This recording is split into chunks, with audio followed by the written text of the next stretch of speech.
لهرێما عفرینێ یا ڕۆژئاوای کوردستانê gelek ji van dibistanên ku zarokên Kurd berê lê hem dixwendin û hem jî spor dikirin, niha bûne serbazgeh û li şûna xwendinê perwerdeya serbazî têde têkirin. Li nav bajarê Efrînê û nahiye û gundên herêmê bi dehan dibistan bûne binkeyên serbazî ji bo hêzên Tirkiye yan jî grûpên çekdar ên bi ser ve. Ji koka 325 dibistanan, heftê dibistan ji bo xwendinê nayên bikar anîn. Hejmarek dibistan jî ku di encama êrîşa Tirkiye û grûpên çekdar de wêran bûbûn, heta niha her wêran mane. Di raportekê de rêxistina mafê mirovan li Efrînê hûrgiliyên rewşa dibistanên herêma Efrînê pêşandaye.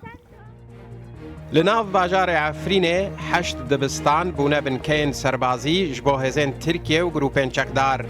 Lîseya Feysel Qeddûr bûye binkeya hêzên komando yên Tirkiye. Dibistana kulîlkên Efrînê bûye baregehê fermandariya hêzên Tirkiye. Lîseya Çandiniyê bûye baregehê encûmena xwecehî ya Efrînê. Li Bilbilê dibistanek, li mabata du dibistan û li Raco jî dibistanek bûne baregehên serbazî. Li Şerra dibistana xirabê Şerra bûye baregehê serbazî û ya meydankê jî bûye navenda vehewandina koçberan. Li Cindirêsê dibistanek bûye dapoya serbazî û yek jî bûye nexweşxaneya serbazî. Li Şiyê dibistana seretayî bûye baregehê serbazî bo hêzên Tirkiye.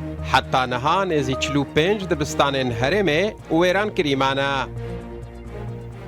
Sekîna Mihemed endama rêxistina mafê mirovan li Efrînê ji Rûdawê re diyar kir ku piştî guhertina demografî, niha dibistan ji bo ji navbirina zimanê Kurdî û belavkirina tundrewiya olî tên bikar anîn. طبعا غاية في تشتي قشتي تغيير ديموغرافي كرن داس بي كرن خروا يعني ملاتي كرد قشت قاوت هذا جماله ويا عرب كرن إيدي ديجينا كرد داس بزماني كردي كرنا معناه هندا بكن زماني ما كردي هندا بكن قشكي جوتشك ومازن إجباري دشينن مكتبة هن كان جتور صار دارن هن كان جفقراء بين دارن تشتاد دن قشكو تجيه دك أفكاري ديني برد عالمين نبس زماني تركي بالإضافة لذلك يعني أويج العالمين يعني تشتين ديني متطرف برقة شكو دا عالمين وملاد دا عالمين.